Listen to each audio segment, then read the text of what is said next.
Good morning 12th class. Yes, हम आपकी 7th unit कर रहे थे, that is P block element. उसमें हमने आपका जो लास्ट टॉपिक किया था वो हमने केमिकल प्रॉपर्टीज़ की थी 16 ग्रुप एलिमेंट की। ठीक है, अब हमने आपका फर्स्ट कंपाउंड करना है ऑक्सीजन का, विच इज़ डाई ऑक्सीजन। इसको मैं आपकी एनसीईआरटी बुक में से करा रही हूँ। आप प्रदीप सी एनसीईआरटी किसी बुक से आप कर सकते हो। एनसीईआरटी से इसलिए करा रही हूँ क्योंकि यहाँ पे कंटेंट कम भी है एंड इम्पॉर्टेंट भी है। ठीक है, तो यहाँ से आप उसको कवर करोगे। ठीक है, तो सबसे पहली बात हम डाइऑक्सीजन की प्रिपरेशन की बात कर लेते हैं। तो यदि हम लेबोरेटरी मेथड देखें, लेबोरेटरी में हम डाइऑक्सीजन को प्रिपेयर कैसे कर सकते हैं। तो जो आपके पास ऑक्सीजन कंटेनिंग सॉल्ट होते हैं, या यू कैन से जो क्लोरेट्स होते हैं, नाइट्रेट्स होते हैं, या परमैंगनेट्स होते हैं, उनको जब हीट करते हैं हम तो वहाँ से आपकी ऑक्सीजन रिलीज़ हो सकती है। ठीक है, होती है। तो यहाँ पे आपकी दी हुई है, जैसे इन्होंने पोटाशियम क्लोराइड की बात की है। पोटाशियम क्लोराइड को आपने हीट किया magnesium oxide as a catalyst की प्रेजेंस में, तो यहाँ से आपका KCl potassium chloride and oxygen आपकी रिलीज हुई। ठीक है, लेबोरेटरी मेथड में ही आपका नेक्स्ट आता है, यदि आप थर्मल डिकम्पोजिशन करते हो या you can say heat apply करते हो या हीट करते हो जो पर्टिकुलर ऑक्साइड्स होते हैं मेटल के, तो वहाँ से भी आपकी जो ऑक्सीजन गैस है ये रिलीज़ होती है। ये सारे जो रिएक्शंस है ये आप 11th क्लास में पढ़ के आ चुके हो। ठीक है, आपको पता है कि ऑक्साइड्स क्या होते हैं। Oxides are the compound of any element with oxygen atom. ठीक है, तो ऑब्वियसली जब भी हम किसी ऑक्साइड को हीट करते हैं तो वहाँ से आपकी ऑक्सीजन गैस रिलीज डेफिनेटली होती है। ठीक है, नेक्स्ट यदि हम थर्ड पॉइंट की यहाँ पे बात करें, थर्ड प्रिपरेशन, तो आपने जब आपका जो हाइड्रोजन पर ऑक्साइड है वो डिकम्पोज हो जाता है कैटलिस्ट की प्रेजेंस में। ठीक है, और वहाँ से आपका प्रोड्यूस करता है वाटर एंड ऑक्सीजन गैस। ठीक है, तो हाइड्रोजन पर ऑक्साइड है ये आपके पास हाइड्रोजन का। हाइड्रोजन के बेसिकली 2 ऑक्साइड्स होते हैं, one is water, second is hydrogen पर ऑक्साइड। ठीक है, तो यहाँ पे हाइड्रोजन पर ऑक्साइड को जब भी आप हीट करते हो डिकम्पोज वो होता है, वाटर एंड ऑक्सीजन आपकी प्रोड्यूस करता है। बट जो ये रिएक्शन है ये आपकी कैटलिस्ट की प्रेजेंस में होती है, एंड कैटलिस्ट आपके पास मेटल या मैग्नीशियम डाइऑक्साइड कुछ भी हो सकता है। ठीक है, उसके बाद इन्होंने बात की है, यदि हम लार्ज स्केल की बात करें तो लार्ज स्केल पे आप जो ऑक्सीजन है उसको आप प्रिपेयर कर सकते हो वाटर और एयर से। ठीक है, वाटर और एयर से कैसे, ये बहुत बार ये रिएक्शन कर चुके हो आप। जब आप वाटर की इलेक्ट्रोलिसिस करते हो by giving the solution an electric arc, तो वहाँ से आपकी हाइड्रोजन आपकी कैथोड पे एंड ऑक्सीजन आपकी एनोड पे लिबरेट होती है। ठीक है, तो बहुत सिंपल सी ये रिएक्शन है, ये बहुत बार आप कर चुके हो। ठीक है, उसके बाद आपका इंडस्ट्रियल प्रोसेस की यदि हम बात करें तो डाइऑक्सीजन को आप एयर से आप फाइंड आउट कर सकते हो। ठीक है, लिक्वेशन आप करोगे। सबसे पहली बात, एयर में आपके पास, आपको पता है कि आपके पास डिफरेंट गैसेस का मिक्सचर होती है एयर, तो उसमें से आप डाइऑक्सीजन को कैसे वहाँ से फाइंड आउट करोगे। सबसे पहली बात, आप जो कार्बन डाइऑक्साइड है उसको रिमूव करोगे, वाटर वेपर्स को रिमूव करोगे। ठीक है, बाकी जो भी गैस आपकी बची है हाई कंसंट्रेशन में आपकी नाइट्रोजन एंड ऑक्सीजन आपकी बचेगी वहाँ पे, तो आप फिर गैसेस की लिक्विफिकेशन करोगे। लिक्विफिकेशन करके फ्रैक्शनल जो डिस्टिलेशन मेथड है उससे आप dinitrogen and dioxygen को दोनों को सेपरेट कर सकते हो, बिकॉज दोनों के जो बॉइलिंग पॉइंट है उसमें डिफरेंस होता है।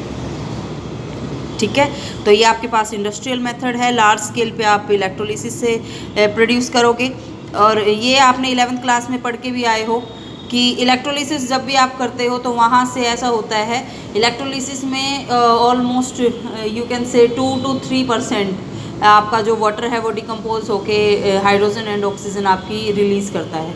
ठीक है, ये चीज़ आप ऑलरेडी 11th क्लास में पढ़ के आ चुके हो। ठीक है, तो ये मेथड ऑफ प्रिपरेशन थे, 4-5 मेथड है, ये आपने अपने माइंड में सेट करने हैं। उसके बाद आपके पास आती है प्रॉपर्टीज़ की यदि हम बात करें तो जो डाइऑक्सीजन है वो कलरलेस होती है, ऑक्सीजन गैस जो होती है दैट इज़ कलरलेस। ठीक है, और वो आपकी ऑर्डरलेस होती है, टेस्टलेस गैस होती है। सॉलिबिलिटी जो वाटर में होती है ऑक्सीजन की वो बहुत कम होती है। यदि हम आपके पास 100 ml की बात करें तो 100 ml में से जो 3.08 ml है वो आपकी ऑक्सीजन डिजोल्व होती है। बट दिस जो ये आपके पास अमाउंट है ऑक्सीजन की ये भी सफिशिएंट होती है। जो वाटर बॉडीज़ होती हैं, जो आपके पास वाटर में रहने वाले जो एक्वेटिक लाइफ है उसकी लाइफ की सपोर्ट के लिए दिस ऑक्सीजन इज़ सफिशिएंट। ठीक है। और लिक्विफाई हो जाती है ऑक्सीजन गैस 90 केल्विन पे, फ्रीजिंग पॉइंट होता है 55 केल्विन पे, ठीक है। आपको पता है ये चीज़। ऑक्सीजन के आपके पास 3 आइसोटोप होते हैं, ऑक्सीजन 16, ऑक्सीजन 17 एंड ऑक्सीजन 18, ठीक है। तो जो आपके पास मॉलिक्यूलर ऑक्सीजन होती है वो पैरामैग्नेटिक नेचर की होती है, हालांकि उसके पास even number of electron present होते हैं, फिर भी वो सारा एमओ थ्योरी के हिसाब से आप मॉलिक्यूलर ऑर्बिटल डायग्राम आपने बनाए थे जब 11th क्लास में, तो वहाँ से आपने फाइंड आउट किया था कि हालांकि उसके पास इवन नंबर ऑफ इलेक्ट्रॉन है, बट जब आप फिलिंग करते हो इन ऑर्बिटल्स तो वहाँ मॉलिक्यूलर ऑर्बिटल, तो वहाँ पे आपकी पेयरिंग नहीं होती, ऑक्सीजन के पास अनपेयर्ड इलेक्ट्रॉन रहते हैं, ठीक है। अनपेयर्ड इलेक्ट्रॉन की वजह से उसका जो नेचर है वो क्या हो जाता है, पैरामैग्नेटिक नेचर, ठीक है। यदि हम बात करें केमिकल रिएक्शंस की, तो जो डाईऑक्सीजन है वो डायरेक्टली आपकी ये चीज़ देखो बेटा, अब डाईऑक्सीजन है मेटल या नॉन मेटल के साथ रिएक्शन करके ऑक्साइड बनाएगी, ठीक है। ऑक्साइड को जब आप हीट करोगे तो दोबारा से डाईऑक्सीजन मिल जाती है, ठीक है। तो सेम हेयर, डाईऑक्सीजन आपकी रिएक्ट करती है सभी मेटल या नॉन मेटल के साथ, सिर्फ कुछ मेटल को छोड़ के जो आपके पास नोबल मेटल होती हैं, आपकी गोल्ड एंड प्लेटिनम, ठीक है। तो आपके पास जो कॉम्बिनेशन होता है इसका अदर एलिमेंट्स के साथ, वो आपका एक्सोथर्मिक रिएक्शन प्रोड्यूस करता है, ठीक है। और इनिशिएट करने के लिए रिएक्शन को कुछ जो एक्स्ट्रा जो हीट है उसकी रिक्वायरमेंट आपको पड़ती है, ठीक है। और उसका रीज़न आपके पास क्या होता है, ये चीज़ ये आपको पता होनी चाहिए, क्योंकि नॉर्मल आपके पास जो रूम टेम्परेचर होता है उसमें जो ऑक्सीजन है वो डबल बॉन्ड की फॉर्म में एग्जिस्ट करती है। ये चीज़ आप पढ़ के आ चुके हो प्रॉपर्टी, जब आपने एनालिमस बिहेवियर पढ़ा था ऑक्सीजन का, वो डबल बॉन्ड की फॉर्म में एग्जिस्ट करती है। तो जो बॉन्ड डिसोसिएशन एंथैल्पी होती है उसके लिए उसकी जो वैल्यू होती है वो बहुत ज़्यादा होगी फिर ऑक्सीजन के लिए, इसलिए जब भी किसी एलिमेंट के साथ आपकी रिएक्शन करती है तो वो एक्सोथर्मिक नेचर की होती है, ठीक है। तो ये क्वेश्चन आपके पास आ सकता है कि जो रिएक्शन है वो एक्सोथर्मिक नेचर की क्यों होती है, वो डबल बॉन्ड की प्रेजेंस की वजह से, ठीक है। यदि हम बात करते हैं मेटल नॉन मेटल या किसी अदर कंपाउंड के साथ रिएक्शन की, तो कैल्शियम फॉर एग्जांपल यहाँ पे दिया हुआ है कि कैल्शियम के जब ऑक्सीजन से कंबाइन करता है तो कैल्शियम का ऑक्साइड बनता है, एल्यूमिनियम का ऑक्साइड बनता है, फॉस्फोरस कॉम्बिनेशन करता है तो फॉस्फोरस का oxide, carbon plus oxygen CO2 आपकी ऑक्साइड प्रोड्यूस करती है, जिंक सल्फाइड प्लस ऑक्सीजन आपकी zinc oxide plus sulphur dioxide produce करती है। एंड ये रिएक्शन तो आप पढ़ के आ चुके हो कि जब भी आप हाइड्रोकार्बन को बर्न करते हो तो वहाँ से CO2 एंड वाटर आपका रिलीज होता है, ठीक है। कुछ कंपाउंड ऐसे भी होते हैं जिनमें कैटलिस्ट की रिक्वायरमेंट होती है हमें ऑक्सीडेशन करने के लिए, जैसे सल्फर डाइऑक्साइड जब भी आपकी ऑक्सीजन के साथ रिएक्शन करेगी तो वहाँ से सल्फर ट्राइऑक्साइड बनेगा।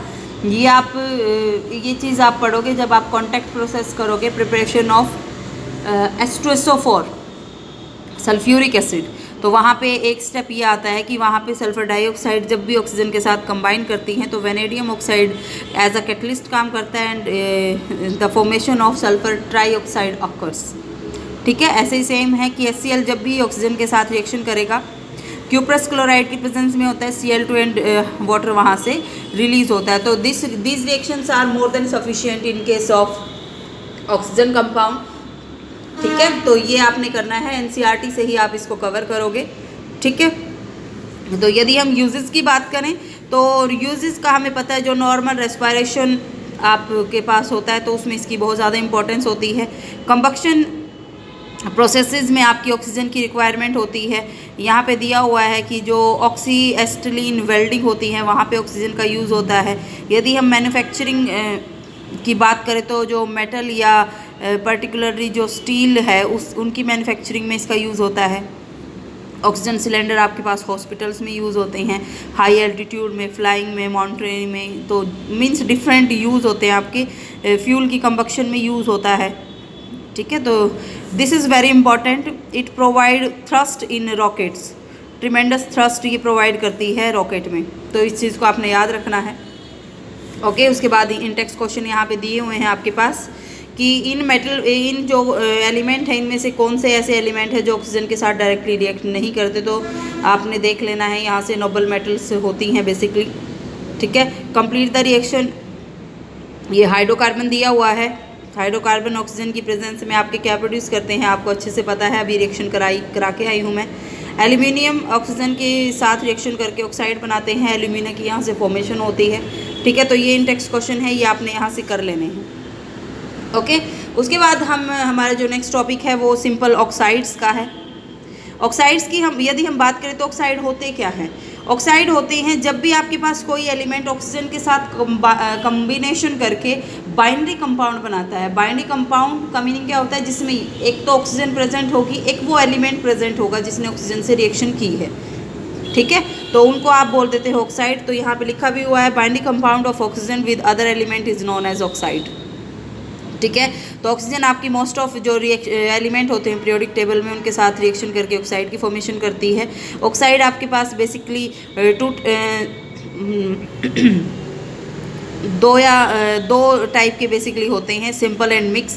और इन्होंने बोला है कि कोई एलिमेंट आपके पास ऐसे होते हैं जो एक से ज़्यादा ऑक्साइड आपके बनाते हैं। जैसे मैंने वाटर का भी एग्जांपल दिया था, एक तो ऑक्साइड बनाया उसने हाइड्रोजन का भी एग्जांपल दिया था। एक ऑक्साइड हाइड्रोजन बनाता है वाटर, एक बनाता है हाइड्रोजन पर ऑक्साइड। ठीक है, तो ऐसे एलिमेंट होते हैं जो एक से ज़्यादा आपके जो ऑक्साइड्स हैं उनकी फॉर्मेशन करते हैं। ठीक है, लेकिन जो ऑक्साइड की प्रॉपर्टीज़ हैं और उनकी नेचर है वो आपकी वेरी करती हैं। ठीक है, उनमें वेरिएशन होती है। तो यहाँ से हम पढ़ लेते हैं, ऑक्साइड आपके 2 टाइप के होते हैं, सिंपल एंड मिक्स्ड। ठीक है, यदि हम सिंपल ऑक्साइड की बात करें तो सिंपल ऑक्साइड को उनके एसिडिक, बेसिक या एम्फोटेरिक बिहेवियर के अकॉर्डिंग 3 पार्ट्स में आपका डिवाइड किया हुआ है। ठीक है, एसिडिक ऑक्साइड आपके पास क्या होते हैं? जो ऑक्साइड वाटर के साथ रिएक्शन करके आपके एसिड प्रोड्यूस करते हैं, they are known as the acidic oxide. ठीक है, जैसे इन्होंने बोला हुआ है, जैसे सल्फर डाइऑक्साइड है, वाटर के साथ रिएक्शन करके क्या प्रोड्यूस करेगी? सल्फ्यूरस एसिड यहाँ से प्रोड्यूस होता है। एसिड प्रोड्यूस हुआ तो जो सल्फर डाइऑक्साइड है ये किस नेचर की हुई? एसिडिक ऑक्साइड हुई। ठीक है, और यहाँ पे दिया हुआ है जनरल रूल हमें ये बोलता है कि जो आपके पास नॉन मेटल के ऑक्साइड होते हैं जितने भी, वो सारे के सारे एसिडिक नेचर के होते हैं। ठीक है, लेकिन कुछ केस ऐसे भी हमें मिले हैं कि मेटल के भी एसिडिक ऑक्साइड होते हैं, लेकिन सिर्फ वो जिनका ऑक्सीडेशन नंबर, जिसकी जो ऑक्सीडेशन स्टेट है वो बहुत हाई होगी। जैसे मैग्नीशियम ऑक्साइड यहाँ पे हो गया Mn2O7 मैग्नीशियम का ऑक्साइड है। क्रोमिक एसिड है वो आपके पास हो गया। वेनेडियम ऑक्साइड है ये आपके पास हो गया। ठीक है, तो ये 3 आपने याद रखने हैं। और याद रखना है नॉन मेटल के जो भी ऑक्साइड होंगे वो सारे के सारे एसिडिक नेचर के होते हैं। ठीक है, उसके बाद यदि नेक्स्ट पॉइंट पे हम जाए कि बेसिक क्या होते हैं, तो सिंपल वही बात, जो ऑक्साइड आपके वाटर के साथ रिएक्शन करके बेस प्रोड्यूस करते हैं, they are known as the basic oxide. जैसे यहाँ पे दिया हुआ है आपके पास, जैसे कैल्शियम ऑक्साइड है, उसने वाटर के साथ रिएक्शन करके क्या प्रोड्यूस किया? Calcium hydroxide, and calcium hydroxide is a base. ठीक है, और जनरल रूल हमें बोलता है कि मेटल के जितने भी ऑक्साइड होते हैं वो सारे के सारे बेसिक नेचर के होते हैं। ठीक है, और कुछ जो मेटालिक ऑक्साइड हैं वो ऐसे भी होते हैं जो दोनों बिहेवियर आपके शो करते हैं। मतलब वो एसिड के साथ भी रिएक्शन कर सकते हैं, वो वाटर के साथ रिएक्शन करके आपका एसिड प्रोड्यूस करते हैं, वो बेस भी प्रोड्यूस कर सकते हैं। ठीक है, तो उन ऑक्साइड को आप बोलते हो एम्फोटेरिक। एम्फोटेरिक का मीनिंग क्या होता है? जिसमें एसिडिक एंड बेसिक दोनों टाइप की प्रॉपर्टी आपको मिलती हैं। ठीक है, तो यहाँ पे दिया हुआ है कि वो आपके एसिड और बेस दोनों के साथ रिएक्शन कर सकते हैं। जैसे यहाँ पे दिखाया हुआ है, एल्यूमिना आपका लिया हुआ है, एल्यूमिनियम का ऑक्साइड, यदि वो वाटर की प्रेजेंस में एसिड के साथ रिएक्शन करता है वहाँ से भी कॉम्प्लेक्स बनाता है, एंड एल्यूमिना आपका बेस के साथ रिएक्शन करके वहाँ से भी कॉम्प्लेक्स बनाता है। तो इन दोनों रिएक्शन को आपने लर्न करना है। ठीक है, उसके बाद यदि हम बात करते हैं नेक्स्ट, कुछ ऑक्साइड ऐसे भी होते हैं जो ना तो एसिडिक होते ना आपके बेसिक होते, उनको आप न्यूट्रल ऑक्साइड बोलते हो। एंड जैसे carbon monoxide, nitrogen oxide and N2O जो लाफिंग गैस होती है, they are known as the neutral oxide. ठीक है, तो ये कंसेप्ट आपने यहाँ करना है, जो आपके पास कंसेप्ट है डाइऑक्सीजन का एंड सिंपल ऑक्साइड का। ठीक है, नेक्स्ट जो कंपाउंड है वो हम स्टार्ट करते हैं। ये कंपाउंड भी आपने आज कवर करना है, NCERT बुक में से ही करना है। ठीक है, तो यहाँ पे आपका जो अदर कंपाउंड है, अदर ऑक्साइड है आपका ऑक्सीजन का, that is known as the ozone. Ozone आपके पास एलोट्रोपिक फॉर्म होती है ऑक्सीजन की। ठीक है, ये आपके पास बहुत ज़्यादा रिएक्टिव नेचर की होती है ओजोन। ठीक है, तो जो इसकी यदि हम बात करें इसकी प्रेजेंस की, तो ये आपके जो एटमॉस्फेयर हैं वहाँ से 20 किलोमीटर दूर आपके जो स्ट्रेटोस्फेयर है वहाँ पे प्रेजेंट होती है, ठीक है, in the form of ozone layer. और इसका काम क्या होता है, छोटी क्लासेस में भी आप पढ़ के आए हो कि जो हार्मफुल आपके पास एक्सेसिव कंसंट्रेशन की अल्ट्रावायलेट रेडिएशन है उसको अर्थ के सरफेस पे आने से ये रोकती है, प्रोटेक्शन हमारी करती है, ठीक है, फ्रॉम यूवी रेज। यदि हम प्रिपरेशन की बात करते हैं तो this reaction is very very important. Method of preparation आपने ओजोन का याद रखना है, ठीक है। इसमें से मैं 3-4 क्वेश्चन जो भी बताऊंगी ओजोन वाले कंसेप्ट में से वो अपने अपने माइंड में रखने हैं, ठीक है। तो सबसे फर्स्ट यहाँ पे हम प्रिपरेशन की बात करते हैं। तो ओजोन हम प्रिपेयर कर सकते हैं जब हम एक जो ऑक्सीजन की स्लो ड्राई स्ट्रीम है, ऑक्सीजन की आपने एक ड्राई स्ट्रीम प्रोड्यूस करनी है, स्लोली उसको आपने पास करना है जो साइलेंट इलेक्ट्रिक डिस्चार्ज होता है उसमें से, ठीक है। वहाँ क्या होगा, जैसे ही आप ड्राई स्ट्रीम को ऑक्सीजन की पास करते हो इलेक्ट्रिक डिस्चार्ज में से, तो वहाँ से आपकी जो ऑक्सीजन है वो ओजोन में कन्वर्ट हो जाती है, लेकिन ये कन्वर्जन सिर्फ 10% तक होती है, ठीक है। और जो आपके पास प्रोडक्ट बनती है उसको आप ओजोनाइड ऑक्सीजन बोलते हो। ये रिएक्शन आपकी एक्सोथर्मिक नेचर की होती है, सॉरी एंडोथर्मिक नेचर की होती है। यहाँ पे you have to apply heat, ठीक है। और यहाँ पे अब यहाँ पे जो क्वेश्चन है वो इम्पोर्टेंट ये हो जाता है कि इस रिएक्शन में आपने जो साइलेंट इलेक्ट्रिक डिस्चार्ज है वो आपने क्यों दिया।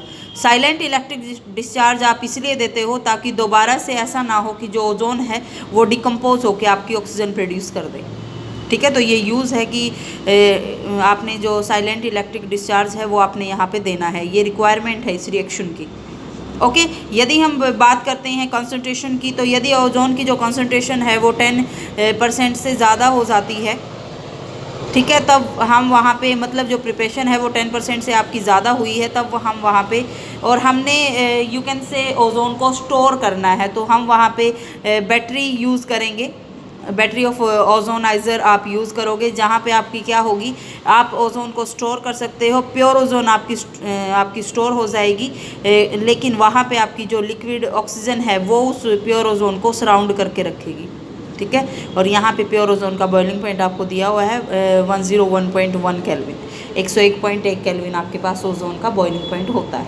प्योर का, ठीक है। तो ये मेथड आपने याद रखना है। यहाँ पे याद रखना है कि साइलेंट इलेक्ट्रिक डिस्चार्ज हम क्यों देते हैं, ठीक है। और मतलब एक ही मेथड ऑफ प्रिपरेशन है आपके पास ओजोन का जो एनसीईआरटी में आपका दिया हुआ है, तो इसको आपने माइंड में रखना है, ठीक है। यदि हम बात करते हैं यहाँ पे प्रॉपर्टीज़ की, तो जो प्योर ओजोन आपके पास होती है वो पेल ब्लू गैस होती है, डार्क ब्लू यदि लिक्विड फॉर्म में हो तो डार्क ब्लू होती है, सॉलिड फॉर्म में वो वॉयलेट ब्लैक होती है, ठीक है। एक पर्टिकुलरली करेक्टरिस्टिक इसकी स्मेल होती है, और यदि इसकी कंसंट्रेशन आपके पास स्मॉल हो तब जो ओजोन है वो आपकी हार्मलेस होती है, लेकिन यदि कंसंट्रेशन आपकी 100 ppm हो जाए, 100 ppm से ज़्यादा हो जाए, 100 ppm या उससे ज़्यादा कंसंट्रेशन यदि ओजोन की हो जाती है तो वो अनकंफर्टेबल हो जाती है, वहाँ से हेडेक एंड नोजिया की कंडीशन आप फेस करते हो, ठीक है।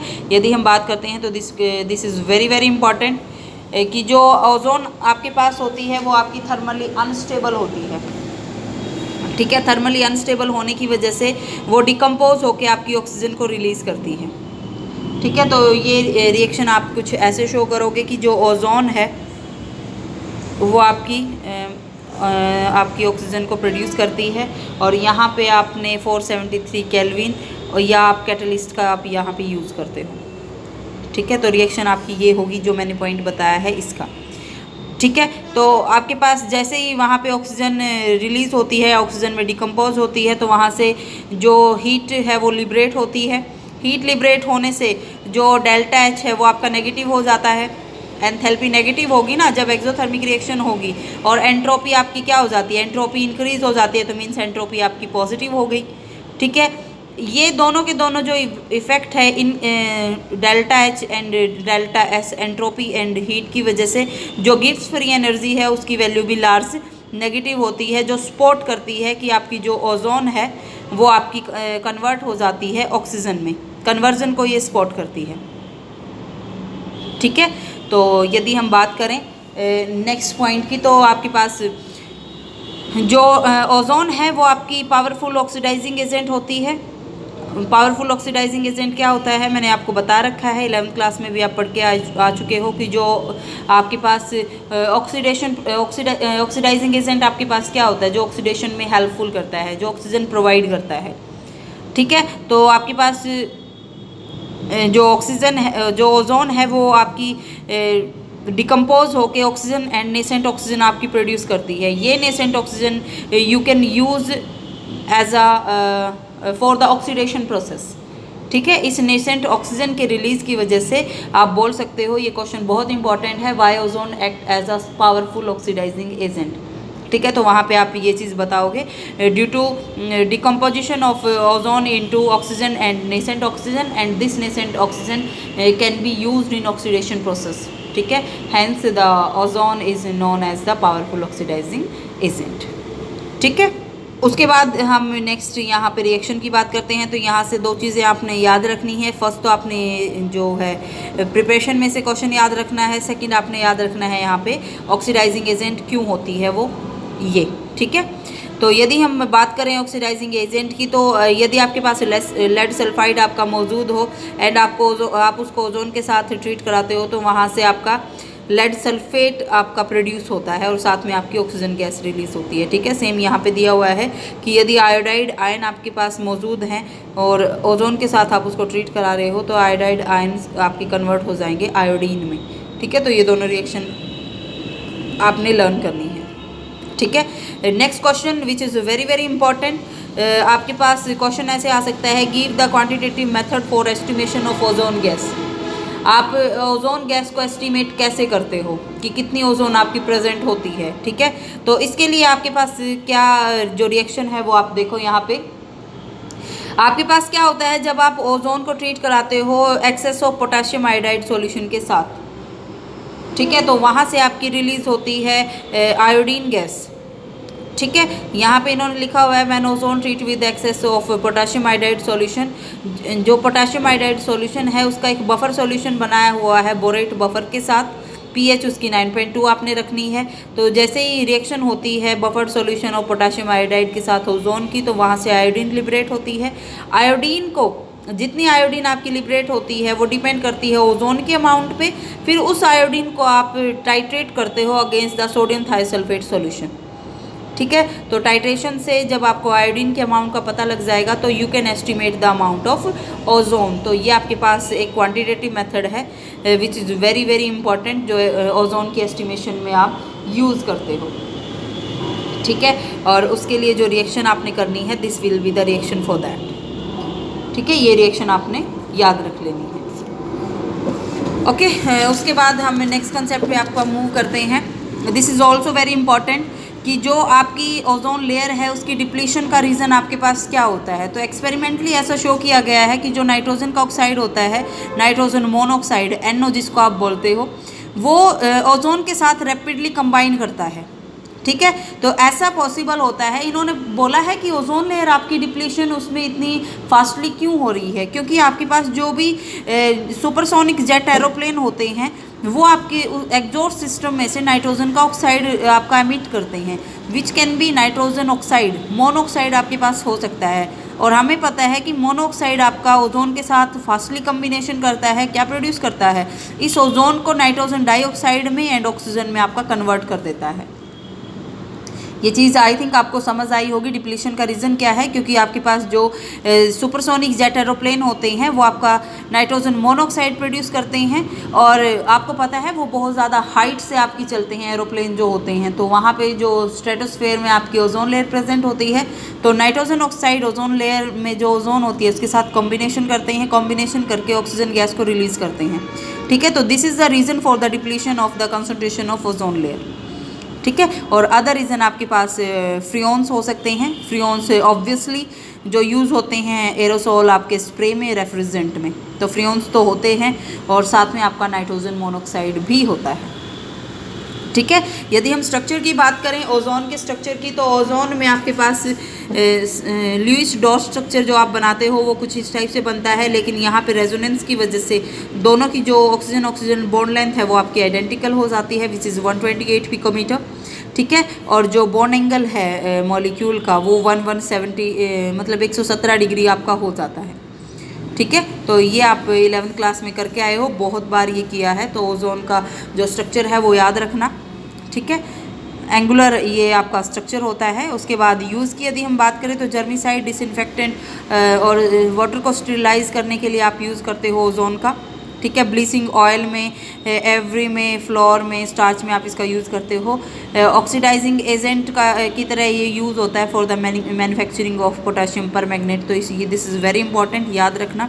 इंडेक्स क्वेश्चन आपके दिए हुए हैं। फर्स्ट इज ओजोन आपका पावरफुल ऑक्सीडाइजिंग एजेंट क्यों होता है। Second is how is ozone estimated quantitatively. ठीक है, तो नेक्स्ट जो टॉपिक है आपका that is the sulphur allotropic forms, ये हम कल डिस्कस करेंगे। ठीक है, आज के लिए आपने 2 कंपाउंड को अपना लर्न करना है, या यू कैन से आपने उनको पढ़ना है। एक तो ऑक्सीजन है, दूसरा ओजोन है। ठीक है, केमिकल रिएक्शन एनसीईआरटी में जितनी दी हुई है आपने एक भी रिएक्शन नहीं छोड़नी। ऑक्साइड का कंसेप्ट आपने पढ़ना है, फिर भी आपको कुछ समझ नहीं आता तो आप मेरे से पूछो। ठीक है, थैंक यू।